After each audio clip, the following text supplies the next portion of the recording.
What's up, guys? Welcome back to another episode of Card Talk Canada. Back as always, Coleman Bennett. How you doing, Coleman? Doing good, thanks, Adrian. How's it going, guys? Doing good. The boys are out here, talking the talk, recapping some big shows that just happened: the National, the London Card Show. Where do we want to start? I think we can go right to the London Card Show. That's the first thing, and then we can hop into the National after that. But we were all at the London Card Show the Monday following the National. Speaking of the London Card Show, we've got one of the team members in charge of putting it on.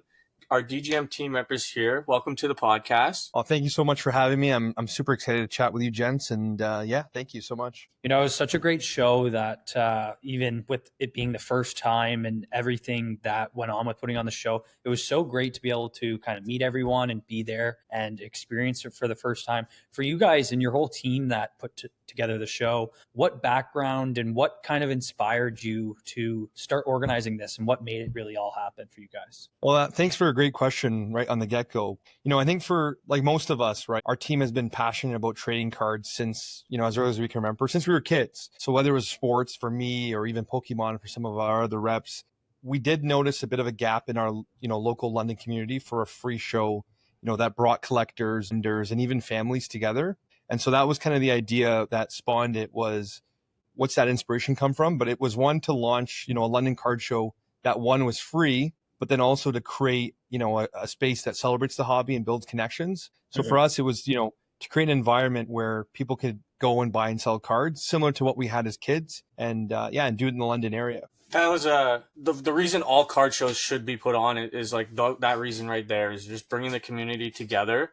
And is the show just for the London area or like for people around, or is like the hope that one day, people will be driving in from Ottawa for a show like this? Yeah, so for us, absolutely, the ease of access for folks here in London is very beneficial for them.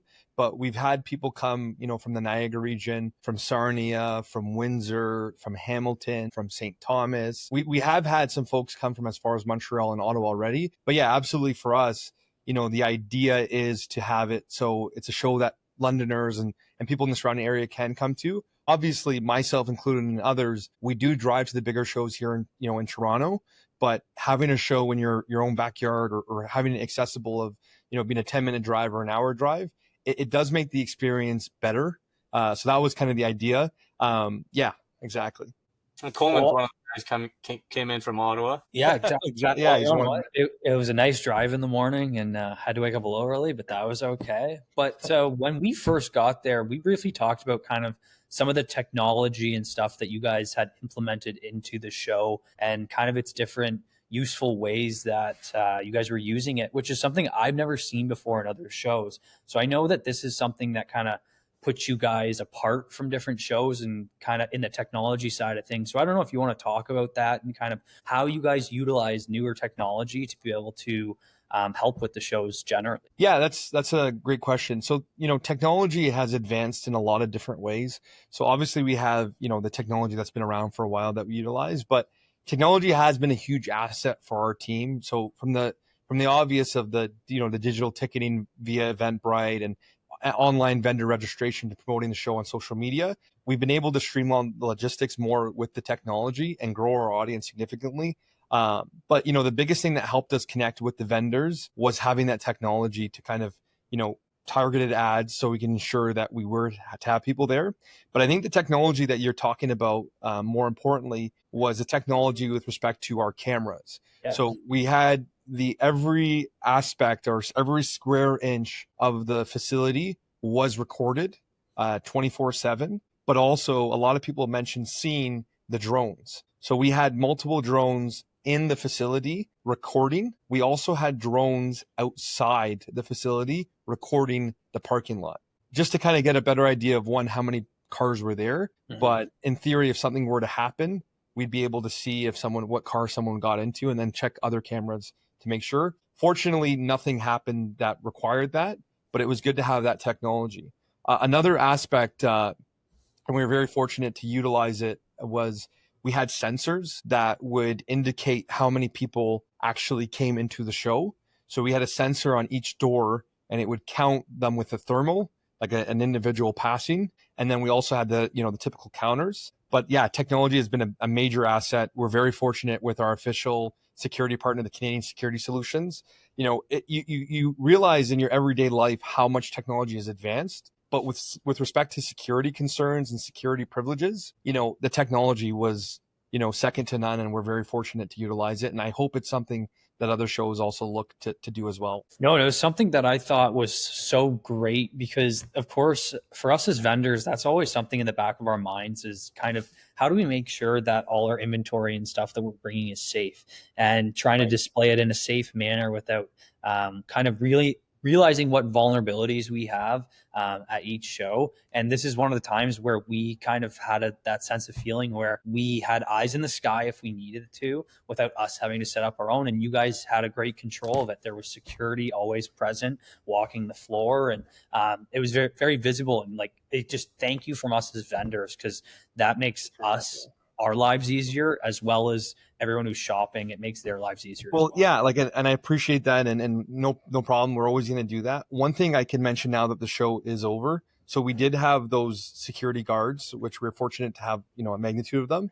I can say it now, and we're going to do it for future shows as well, and I can kind of reveal it on this podcast. We also had secret shoppers, and we had plainclothes security.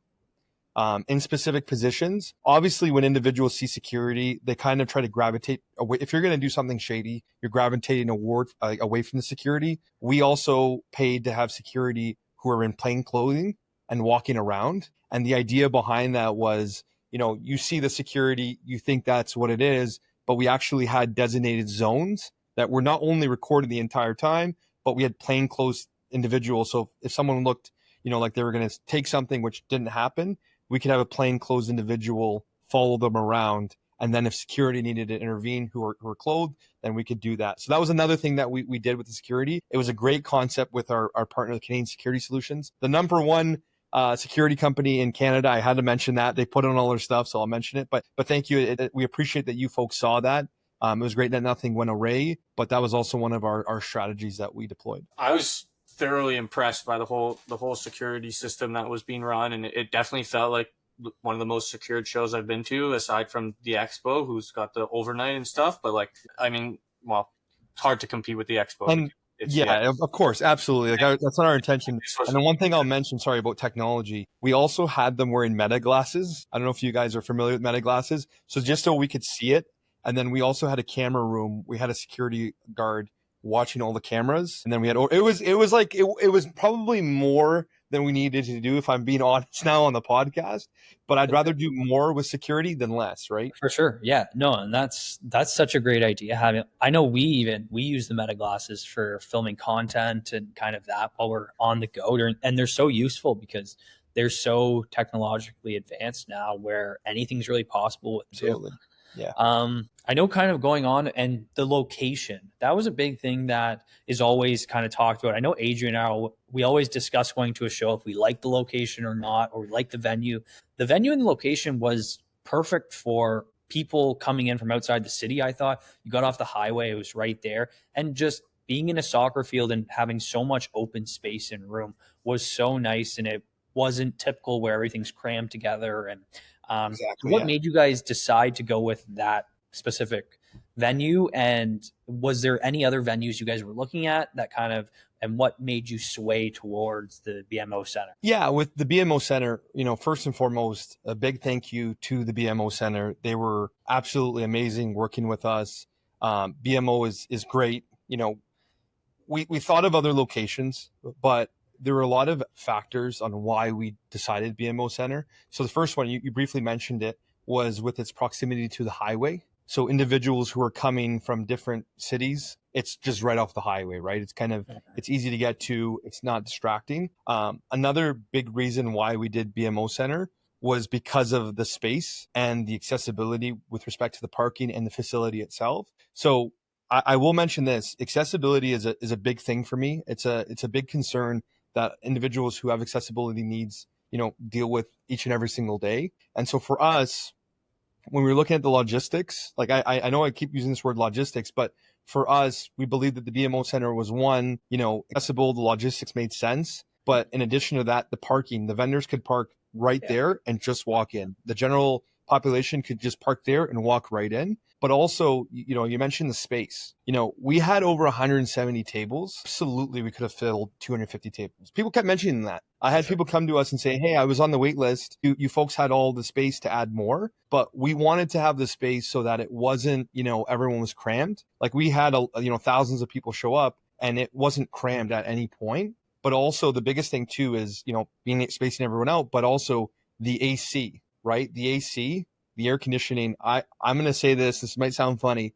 I sweat a lot. I play a lot of sports, but I always sweat. And so the biggest thing for me was, I'm going to be there for 10 hours. I don't want to sweat.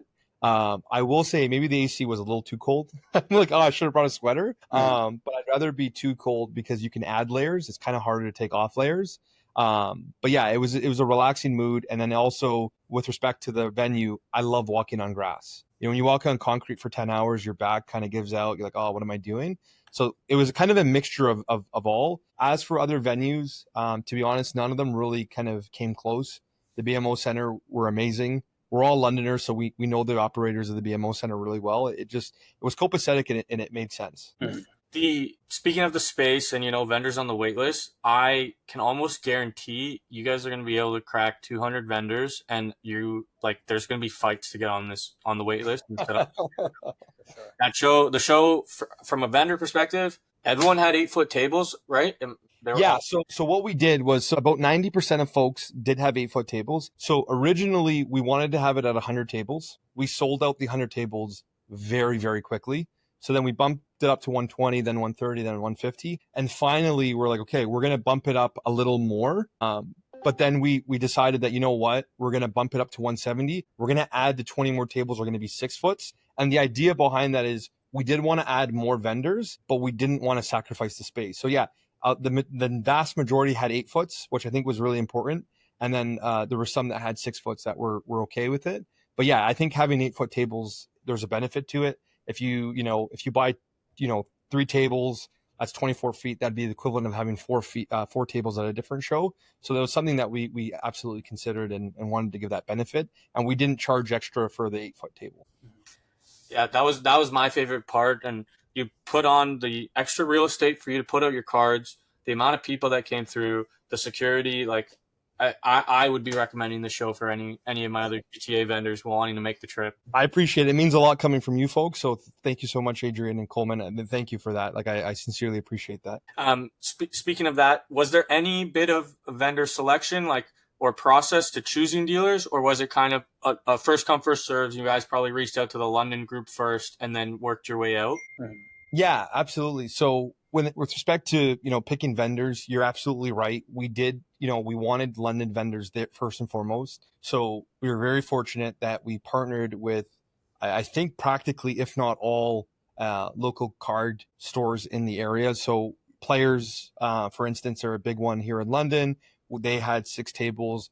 We also had Premium Sports Cards. We also had Beyond the Pond and many more. So for us, the first kind of idea was, to get them. And then also we had all the show stores in St. Thomas, who came and did that and, fan of the sport. But I think for us, when you're picking vendors, it's almost imperative to maintain a strong mix of things, right? So we did have the vintage sports cards. We did have the modern sports. We also had the TCG vendors, which was really important. But the biggest thing is, you want variety. You want vendors who do have reputation, who do fit, what you're trying to accomplish. But also you want to have a system where it's not all $10,000 or $20,000 cards. You want, the range. You want the people who can purchase a $10,000 card to be able to do it. You want the range of people who can buy a $100 card to have access to it, or $10. And so we actually were very fortunate that we did have, a portion of vendors who it was a first time vending. And we said, we understand it's an intimidating process. What's the ease of access? How can we make it as accessible as possible? So we did have a list, a range of different types of vendors. One thing I will mention, so we've had a lot of vendors reach out about wanting to do future shows. We are going to do a future show sooner than later. I know we can talk about that later, but the vendors who vended with us first, we're going to give them the first right of refusal, right? These are the vendors who, obviously we can look back now 72 hours and say, okay, this was a, successful show to our standard. now that it's successful, we're not going to forget about those first vendors. We're going to give them the opportunity to purchase those tables again. And we will create, we'll add more and expand more tables, and then we'll look to add more vendors. But for the next show, these are the vendors that believed in us. I don't want to get too cliche here, but they believed in the vision, they invested in the vision, and they benefit from the vision. And I want them to continue to, benefit from that vision. Sorry for the long ramble on that one, but I'm just so passionate about the vendors, right? Like they're the heart of the show. No, you're absolutely right. Like the heart of a show is the vendors and the collectors and the community, and together it's just that perfect triangle. And I completely respect the first timers who were at that first show, getting that first right of refusal. It's about showing that loyalty and respect back, and it's not an exclusivity thing. It's you helped us do the first show. We want to help you do it again because it was so successful. And yeah, I love. You said a word about exclusivity, right? So it's very important to us. So a lot of vendors asked us, if we purchase this show, do we have to purchase 3 more shows? And we said no. We're only letting vendors buy this first show because we haven't put the product out yet. I want you to enjoy the product, believe in the product, experience the product before you decide, hey, I want to, we're going to lock you into 3 more shows. We believed in the vision of the show, and we told people we want to give them a platform, but we don't want this to be a locked in contract, right? We don't, hey, if you want to do our show, guys, you have to do 3 more shows with us. No, it's a one show thing. If you want to do another one, you will have the first right of refusal. If you don't want to do a second show, we don't control our vendors. We don't own our vendors. We want them to have, ease of access. Sorry for the long ramble again, but just so passionate about this topic. No, that's okay. I know that even though it was your guys' first time hosting a show, you guys have been in the hobby and kind of been around it. And I know you must have seen, what trends are you noticing with the show that just happened?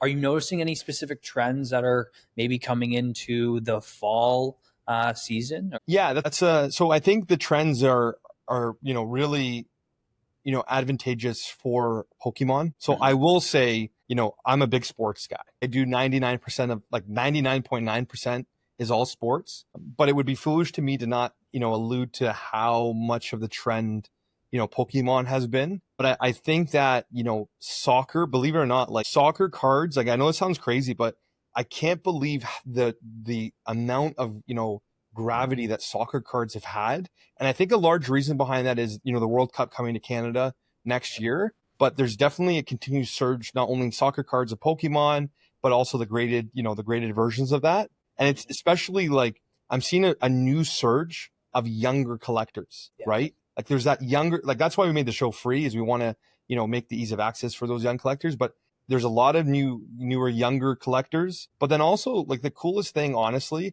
is how many more female collectors there are, right? Like, I hate to say it, but this has been a hobby that has largely been dominated by, men. And it's been really cool to see that, it's turned into a hobby that is accessible to, individuals of all genders and all sexualities and all things. So, we're very fortunate for that. And just seeing how much the hobby has grown has been remarkable, honestly. Yeah, I definitely saw the Pokemon trend. This was probably my biggest Pokemon show. I haven't had too much, but it definitely, I did a lot of buying of Pokemon, a lot of trading of Pokemon. So I've definitely caught the bug there. Yes. And I've seen that soccer trend as well with the World Yeah, Cup. and like what I'll say, it was, believe it or not. So people kept saying, you talk to one person, they'll say, oh, it was majority sports. You talk to another person, oh, it was a majority Pokemon. So what I will say is the final tally, because we did run the analytics, it was about 59.8% sports, and then the remainder it was Pokemon or TCG. One thing I will mention, another kind of trend, is I see a lot of vendors who were once pure sports or ones that were pure Pokemon dabbling in both, right? And I think that's something that's a newer, phenomenon. And I do think it's super cool that it's happening. And I'm myself, I do all sports, but now, I see the Charizards and I'm like, oh, that's their Michael Jordan, right? Or that's their Wayne Gretzky. So I am starting to learn the lingo. I'm not going to pretend like I know more about Pokemon than I really do. Thankfully, we have people on the team that do, but those are some of the trends I've seen. Sorry for the long ramble. No, and exactly. We were the same way. I never wanted to, I wasn't interested in the Pokemon and all of that, but people were asking for it. Clients were wondering if they could purchase it from us. And so we had to bring it in. We had to start stocking it. And now it takes up 30 to 40% of our inventory. For a show, which I never thought it would really be that way. But even now, we see Adrian, you're getting more and more into Pokemon. Each Pokemon or each show, I see you adding more Pokemon to our Pokemon showcase, and that's great. And I think at the end of the day, all it is, it's going to widen the kind of broad of your clients and the spectrum of the hobby. And I think that having people that mix and match kind of both sports and TCG, I think overall that's such a great thing for the hobby and kind of intertwining all of us. Yeah, for sure. Speaking of the Pokemon sports split, I've been wondering this for a while now at some of my other shows I've set up at in the GTA. Was there a discussion about potentially splitting the room, putting Pokemon on one side, sports on the other? Why did you guys potentially mix it? Like, was there any discussion like that? Because in my head, it always seems so simple. It would be an easier user experience for someone coming in to just be like, oh, sports is on the right, Pokemon's on the left, you know? Right. Yeah. So people had mentioned that or suggested that, and we did have discussions about doing that. One of the things, I do have a bit of a marketing background, but the biggest thing is I think that, when you put a collection of, sports in one side, like hockey in one corner, soccer in another corner, and then you have Pokemon on the other side, it's great. Obviously, people know where to go to get the stuff. But we designed the layout and we designed where we put people intentionally. And the idea was we wanted folks to walk around and see everything, right? And have a kind of an understanding of, okay, this is where everything is. I want to walk around and kind of get to see it. It's going to sound weird, but it kind of goes back to the hunter and gatherer of humans, right? You want to go, you're looking for it, right? You want to keep, I saw this, I'm looking for soccer. Okay, I found it here. I want to continue to look and see if there's any more soccer. Whereas if you find it right away, you're only going to be at the show for 30 minutes and leave. But also it's about on that travel of, walking to find other soccer stuff or basketball or hockey, you might see a Pokemon, table and say, you know what, let me take a gander and let me look at it while I'm walking by.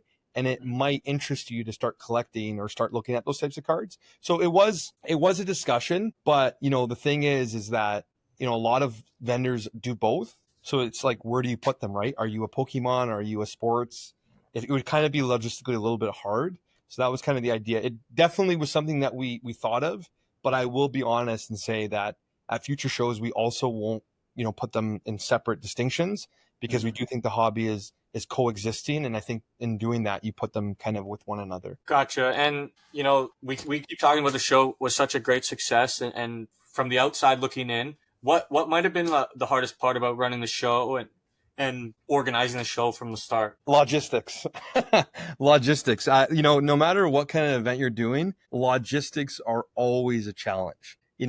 Making sure everything from as simple as table layouts to, the parking flow, that like the parking smooth. But honestly, I know, you talk about the success of the show and it's been great, but there are some negatives to that.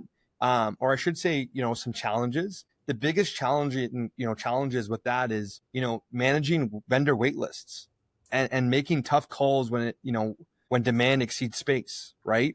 I know it's a good problem to have, but it's still a tough one. We wanted to have every single vendor that reached out there, but the reality is we just couldn't do it because sure, we may have had the space to do it, but the more vendors you have, you're really dividing the buying power, right? If you have 170 tables and $1 million comes in. I'm not saying $1 million came in. I'm just using an example. But if $1 million comes in and people are spending that money, the more vendors you have, you take away, the spending power of the people and you divide it between the vendors. There's kind of a happy median, but yeah, that was definitely, with respect to the logistics and having to tell people no, saying, hey, sorry, like we thought you'd be a great vendor. We just don't have the space, unfortunately, where we can't, fulfill that as of right now. Just catching myself up here on the list and where we're at. I think we kind of hit we kind of bounced, even though we might not have asked it, but is there anything that you want to talk about maybe that we didn't reach on? Yeah. Do you want to talk about future plans? We can talk about future plans for sure. Those are always important. So some of the future plans for us, We Here, sorry, I'm well, gonna throw it. We'll throw it to you with a question just so it's sure, easier sure. for Yeah, everybody. yeah. Coleman, can you handle that one? What do you want me to ask? Just what are any future plans or adding Oh, yeah. or new additions or what's next, basically? Well, I'm sure that there's many people that are asking you kind of what's next for you guys. You guys gonna have a bunch of shows? Are you gonna do it every once in a while? Is there a plan so far, or is there anything that you can tell us about any upcoming future shows or future plans for you guys? Honestly, originally our plan was generally to do it once a year, but the reality is the demand was so exceedingly, like it was so much that we have chatted about doing it potentially 2 or 3 times a year, just because of how much it was. We would be looking to expand our table capacity. So I did mention we wanted to combat that long wait list of vendors. But then also one of the things that we want to do is we do want to add a local London trade night, and then also just something that for the locals or people in the surrounding areas, of course. Another thing for show, so we did have extensive conversations with athletes and other personalities. So these are definitely conversations that we couldn't get them for the first show, but I definitely think for a second show there's more of a possibility of doing that. So we do want to have those appearances. We've also been reached out to host we've been in advanced talks to host competitive TCG tournaments, sponsored by local card shops. So the BMO Center obviously has that massive field, but they also have a lot of big rooms that we could host. We could host those in concert with the show. One thing I want to mention, it's that's so important to us, and I want to have it in this podcast, and I can't say it enough. Admission is always going to be free. Admission is always going to be free. We're not doing this show to make really any money. For us, our intentions are as genuine as it was when we first planned the show last year. It has been 12 months in the making, but we will never, ever charge admission. It just full stop. We're not going to do it. It would always be free. And one thing I will say, so we've had venues contact us from different cities, believe it or not.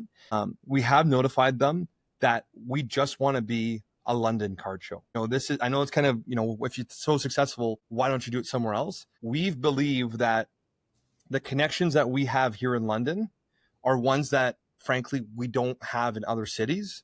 And we think other shows are doing great jobs in other cities. So for us, it's just a London thing. Obviously, we want, the surrounding people to come, and it's been great that they have, but it's just a London show.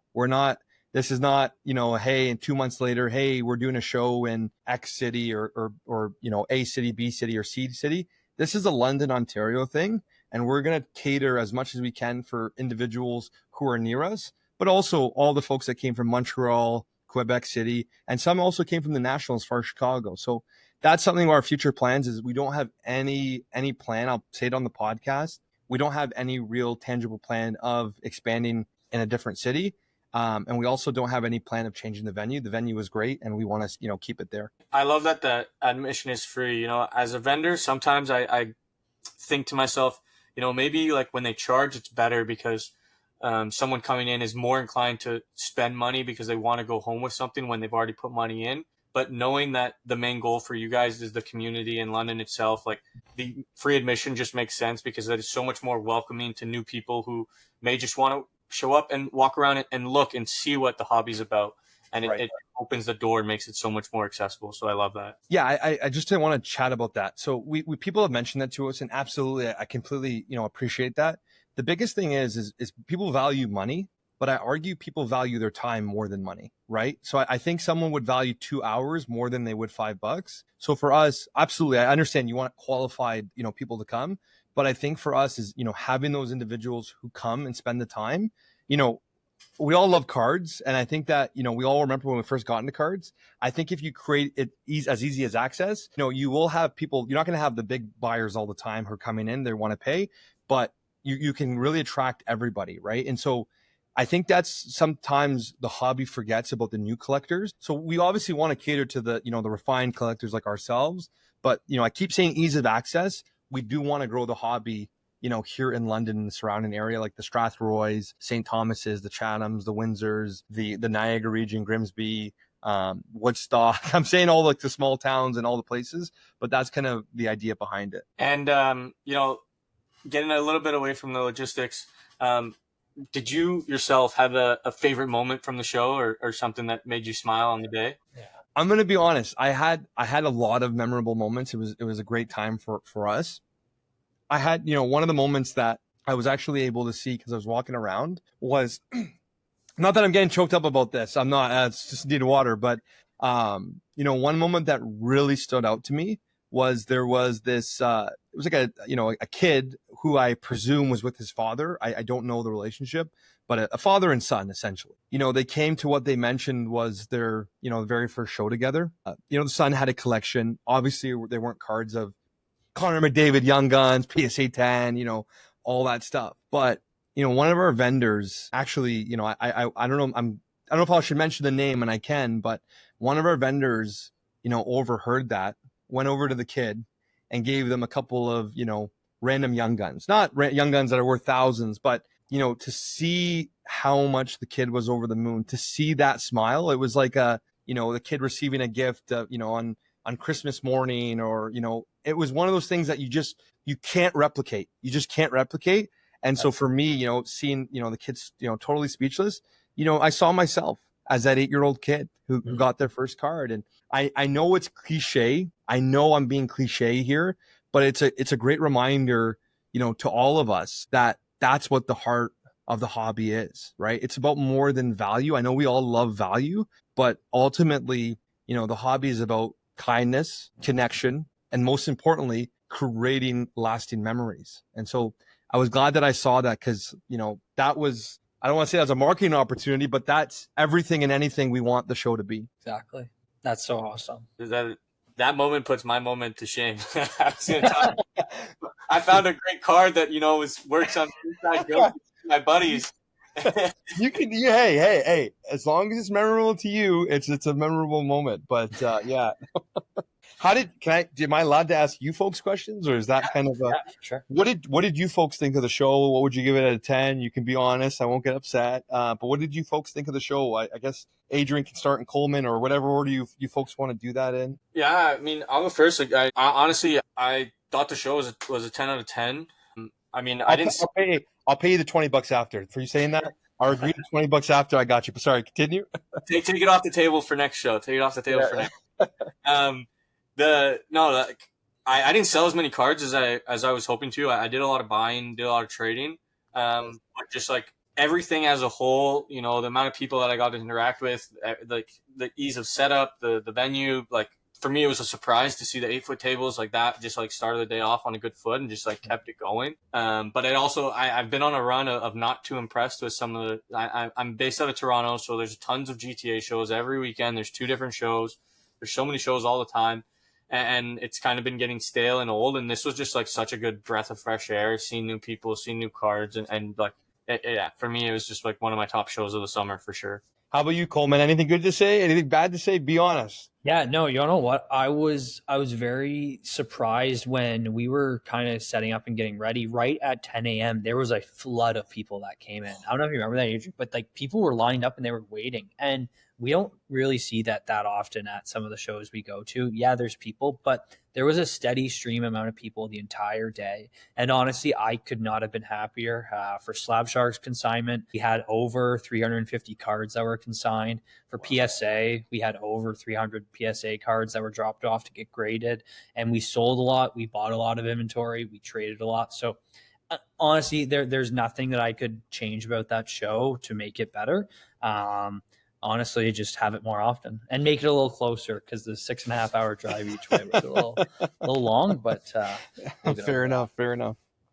You said make it more often. I mean, we can chat about upcoming dates if you folks want to. Yeah, I mean, if you guys have dates, lined up for the next shows that you can speak about now, we'd love to hear it and mark it off in our calendars to make sure that we're there. Yeah. So what I'll say is we don't have an official date. Yeah, I know it's kind of a bit of a tease. Like I made it sound like, hey, I'm about to drop this date, and you're hearing it here for the first time. But our next show is to be determined. I will say, we are aiming to make it bigger and better. Of course, I appreciate the feedback. We are trying to make it even better. But yeah, we absolutely, there is an upcoming date. It potentially will be sometime in October. And the idea behind that is, we have seen, like, people said, can you do it next weekend? I said, this took us 12 months. I can't. Like, what about Labor Day? I'm like, folks, we can't. It's, I'm fortunate that we have such a big team. But I will say that we are in advanced chats about putting something in October. Nothing is guaranteed yet, but I will mention that if I'm fortunate enough to ever be back on this amazing podcast with Adrian and Coleman, I'm more than happy to give you an exclusive of when it will be. But we're hoping sooner rather than later. Coleman mentioned some of the numbers with respect to submissions. Mhm. We've had over 300 vendors contact us. It's been remarkable, but also you talk about the line, hundreds of people lined up at the first 10 a.m. It wrapped around the building, and then of course we had thousands and thousands of people who attended the show. So it's just, the demand is there, but we want to make sure that it's not a fluke, it's not a one-off great show. We really I want to first and foremost thank my team, our team, I should say. But we want to ensure that if we do it a second time, which absolutely we will do it a second time sooner rather than later, that it goes not only as smoothly as the first one, but that it's, wow, they really pushed the envelope again. And this is something that, we can expect out of them. So absolutely, we're going to do it soon, but, I can't thank you folks enough. I can't thank everyone who came as vendors, general admission. It just was overwhelming. It was overwhelming how many people came. I'll say this kind of briefly on the podcast. The two ATMs ran out of cash and they were filled up the morning of. Thankfully, we got them filled like within 25 minutes. But how many shows can really say the two ATMs? I don't know how much an ATM has, and I Googled it, 50,000, 200,000. I don't know the exact amount, but two ATMs filled to the brim, ran out. That's Parking crazy. lot full. People parked on the street. People parked at local businesses. Thankfully, we did contact the local businesses beforehand and said, hey, we don't think it's going to happen. But if it does go over the capacity of parking, can we park there? So, it was really great. And we'll definitely do another show soon. We'll let you folks know. And that's my end of my upcoming dates, I guess. I don't have an actual date, but yeah. Awesome. And is there your social media pages? Do you guys want to just shout those out so everyone can keep an eye out for updates on the show and any information regarding the DGM team? Yeah, absolutely. So we're DGM Diamond Gem Mint cards. Our Instagram is DGM Cards. It's on Instagram. We do have a Facebook. We are more prevalent on Instagram, but we do have a Facebook. We do have a very big following on Instagram. A lot of people ask why, but we've been buying and selling cards for a long time, and it's just knowing a lot of people. So we do post what will be upcoming events and things of that nature on the post. We also, I will plug this, we are always buying heavy. I don't know if you guys want to edit this part out, but we always are buying heavy. We are always selling. And also, this is kind of a unique thing to us. Our Instagram page is monitored 24/7 by a real person. If you message us at 2 a.m. or 2 p.m., you'll get a response. But yeah, DGM Cards on Instagram and Facebook. Awesome. Perfect. Well, thank you so much again for coming on the podcast. We appreciate you taking the time to chat with us, and we're excited to hopefully see you in the fall. Yeah, 100%. Absolutely. Thank you for having me. I appreciate it. And it's a great podcast, and I'm so glad that I was invited to take part in it. Thank you. Joined by another member of Juice. What's up, G? What up, Age? We all call you G. Pronounce your name for the people at home. Gaidzug. Gadzag. That's our boy. But if you see him at shows, you can just call him G. What did you guys think of the show overall? Did you guys have a good day? Did you like what you saw? Will you be attending again? I know for sure I would go back to that show, as it was a really great show. But what do you guys think overall? You're driving next time. Yeah. G was in charge of the carpool this time. I'll drive next time. It was a bit far for us, but I personally think it was worth it. It was a great show. I picked up some great cards. Traded some great cards. I did more buying than selling. But I did have a lot of my bigger ticket items out. So, it's not every day that someone walks in and is willing to put up $1,000+ for a card. But I think G probably did the most shopping out of all of us. Yeah, I'll speak from a macro scale at the very least. Like in terms of the venue itself, it was nicely organized, spacious, room to walk around, air conditioned, and security, all over. And they had a really great selection, high quality vendors, all had great cards out. I spent most of my time outside of our own booth, walking around and shopping at different tables. If you noticed. You missed Oh me. yeah, you were Hey, you working. guys are never around at the booth. You guys wander, all of you. That's the magic of juice. Some of us hold down the table, and some guys work the floor. Exactly. Yeah. No, that's what makes you guys great. But overall, it was a great day. There was so many people who came through the door. Slab Sharks consignment was lots of cards, and same with PSA drop off. Lots of overall kind of conversations and meeting new people, especially with for all of us being down in London for the first time vending at a show.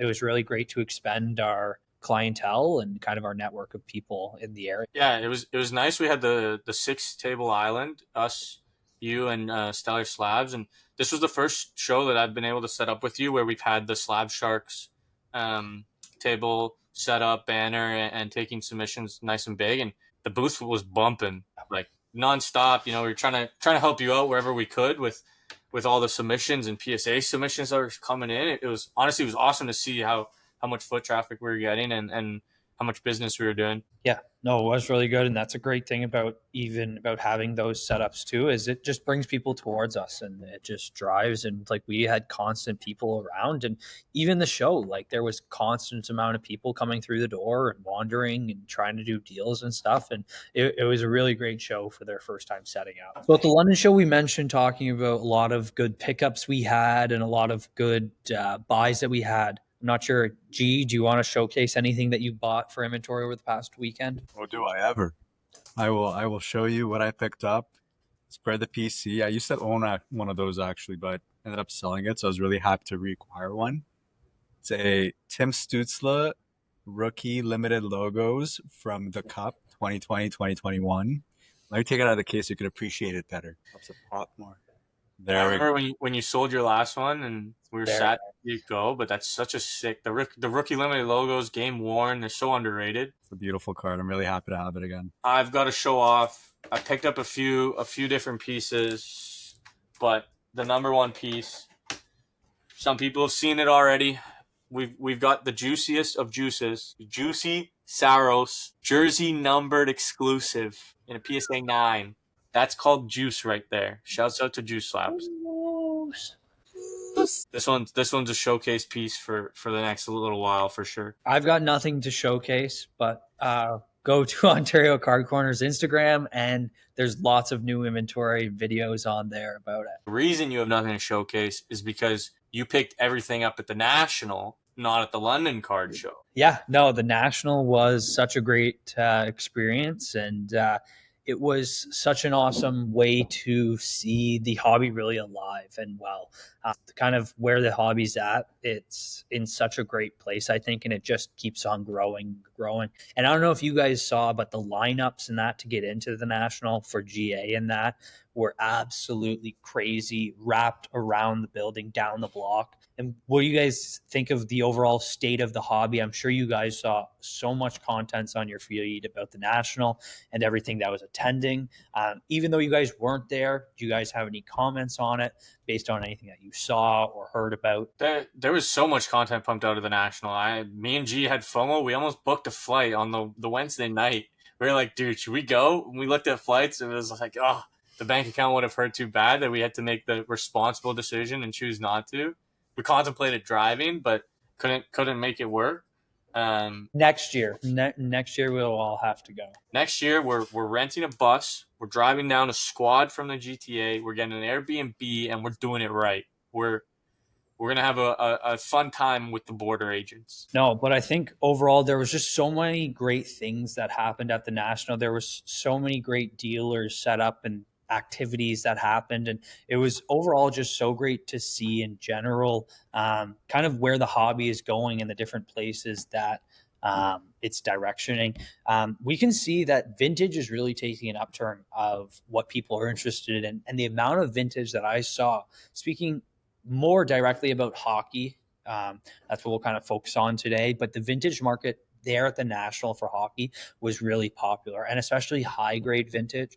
Those cards were moving very easily, very liquidly. And to all the dealers who carried that, they were busy. And of course, lots of football, basketball, baseball vintage, but the hockey vintage was just as popular. And I can't say that about modern.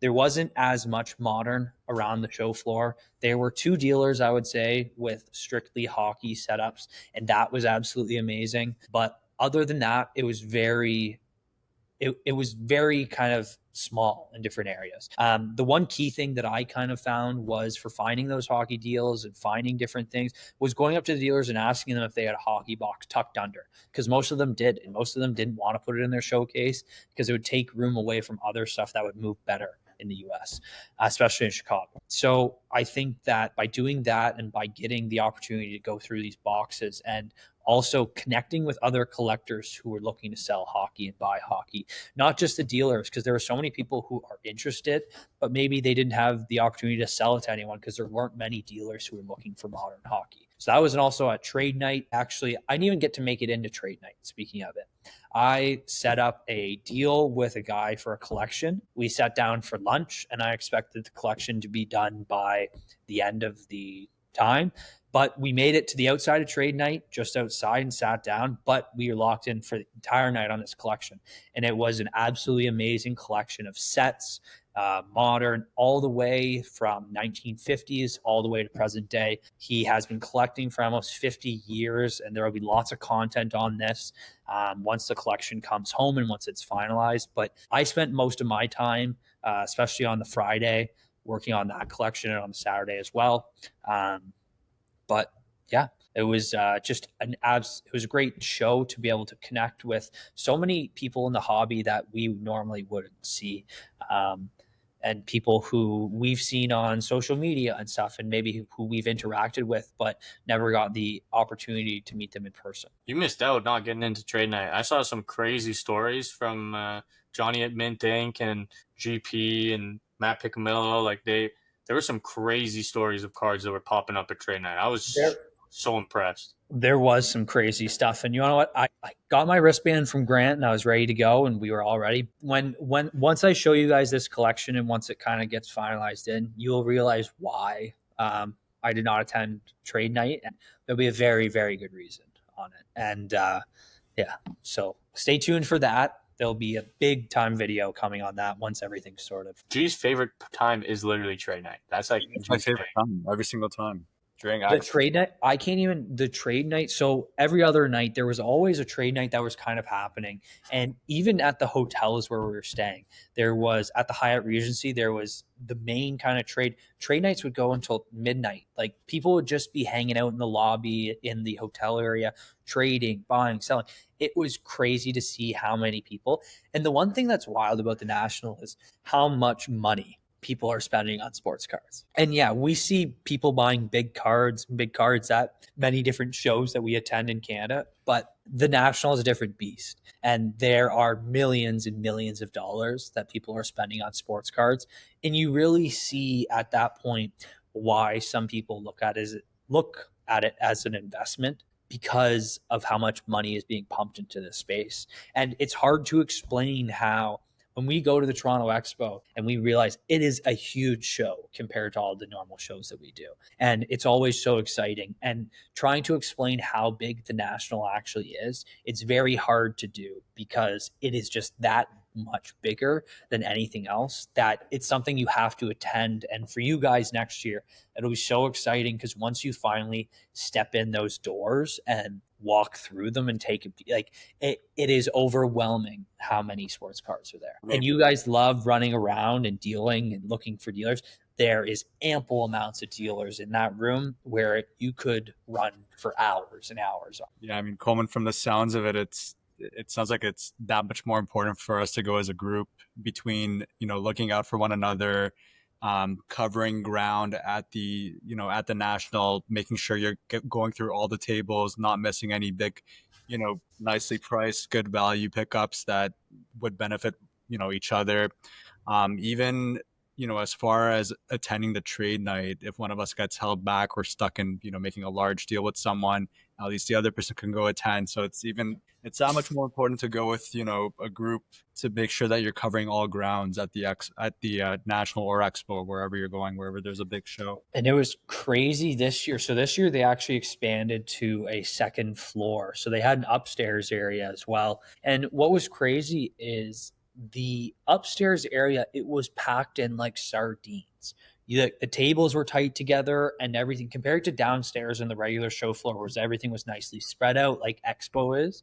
But upstairs, it was very tight and there was so many people there. So that's one thing. That's the only thing I kind of have that I didn't like was how tight it was upstairs because they were only utilizing about a quarter of the hall up there. So they could have spread it out more, but they just didn't. And hopefully going into next year and the year after that, the 2 more years in Chicago, they will kind of open up that hall for more vendors and expand it overall because I think that would be a great thing. And then they did announce that after Chicago, it will be Detroit for the national, which will be like incredible. That hall there and that kind of convention space is incredible in Detroit. They host a lot of the auto stuff, and that'll be a really, really great venue to go to. Close for all of us. We'll be able to drive down, and it'll be such a great time. Can we get on that wait list and see if we're set up for that one? I am on the wait list for the nationals. Hopefully, one day we'll be set up at the national. That would be absolutely incredible, and that would be a whole different beast of itself of us having to plan for that. But that would be a task that I'm sure all of us would be willing to handle. But it would be something great to do. Was it tough navigating? What? Like navigating through it? Like, did you get lost at all?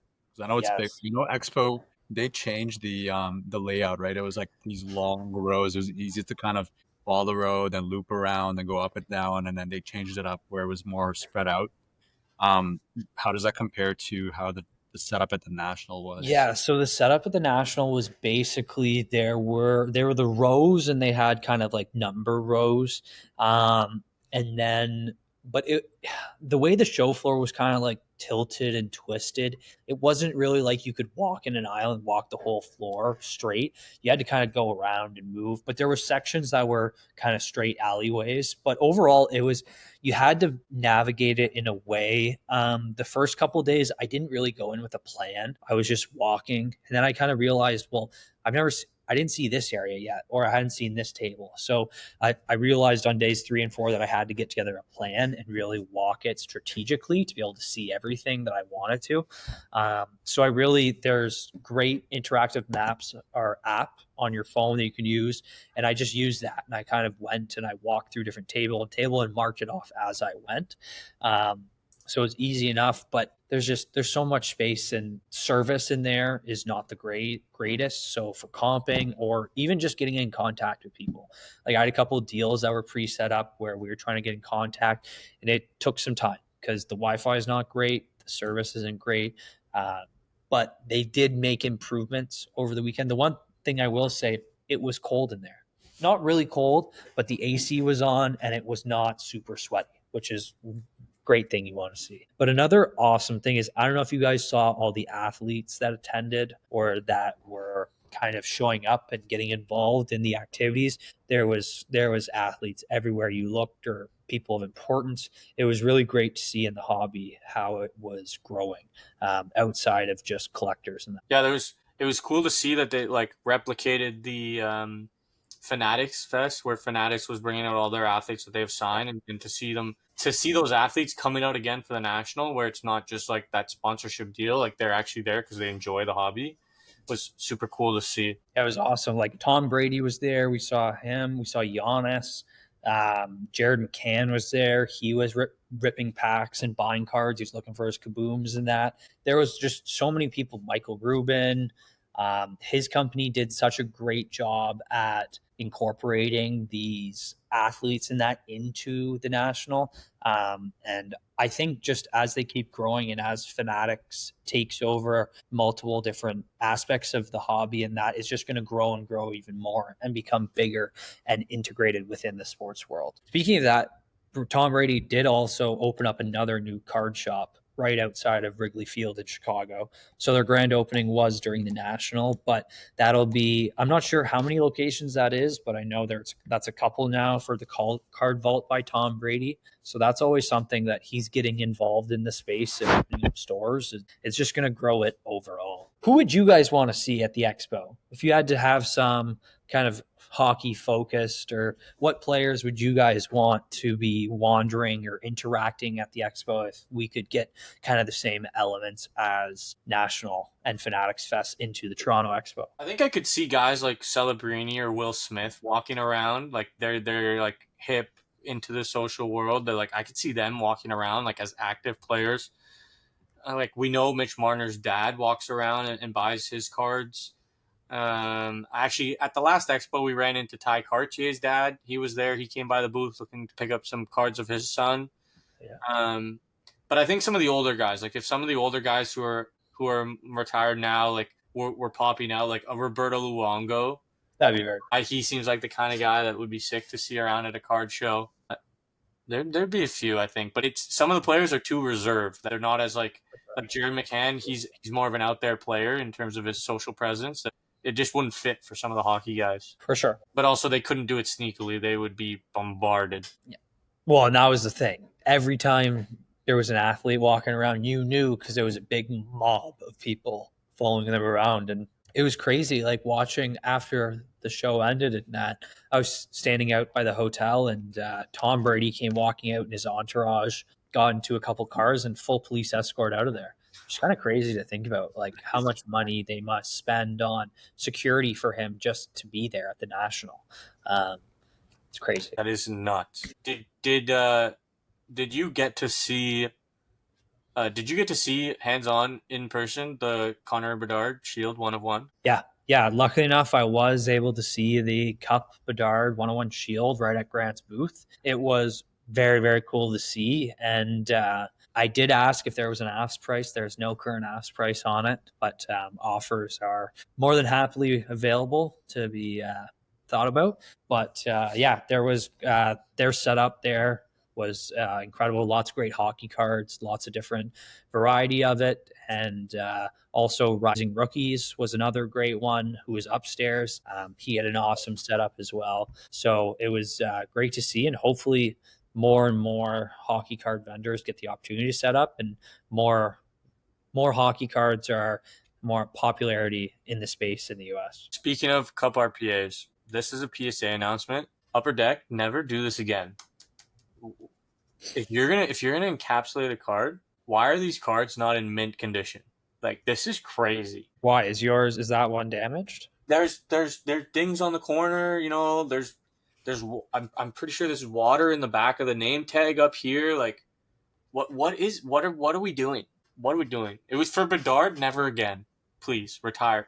This needs to be retired. I think it's going to continue to happen, to be completely honest. And I think one day we're going to get to the point where limited logos, gold cup RPAs, that type of stuff will be in case as well. Anything that comes with a patch. Especially in the higher end products. I think they are going to go towards that. But it's like they need to up the quality control then, because like I just expect more.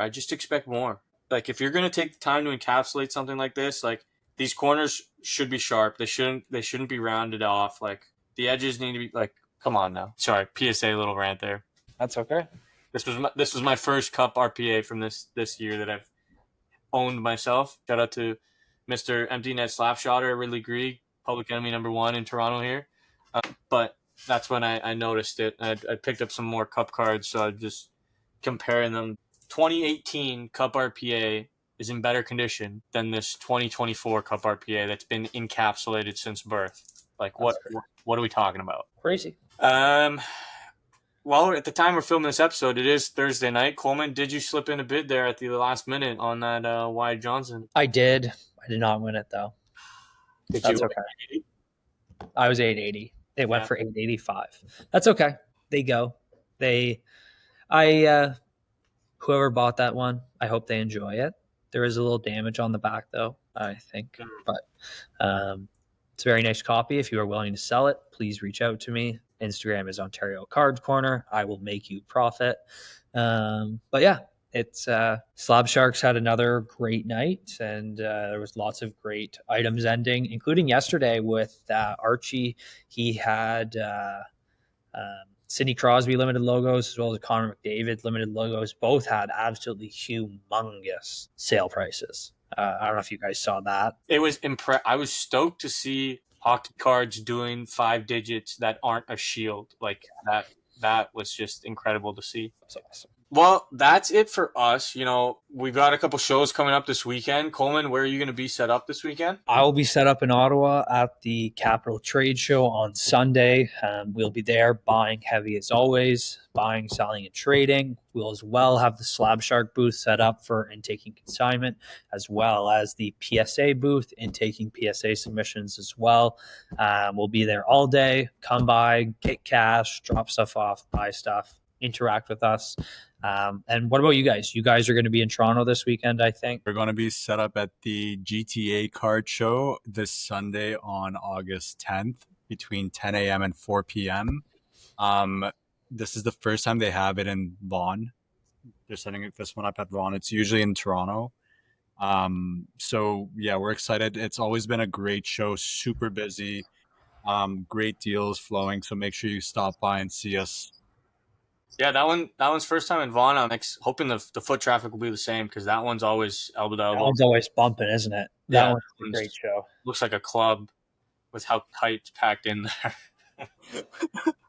But you know, that's what we want. We want high traffic, lots of deals, nonstop. That's why we're all in this hobby, for the fun of it, the adrenaline rush, and that's what we love to see. So if you like this episode of the podcast, leave us a comment down below. Click subscribe. Follow us on Spotify. We're going to launch that YouTube channel and TikTok very, very soon, so stay tuned for that. Make sure you're following us on all our social platforms once we get started. Just a reminder, I'm Adrian. That's Gadzeg. We're from Juice Slabs. Coleman, Ontario Card Corner. Thank you guys very much. And as Adrian said, follow all of us on all social media, and we appreciate all your support.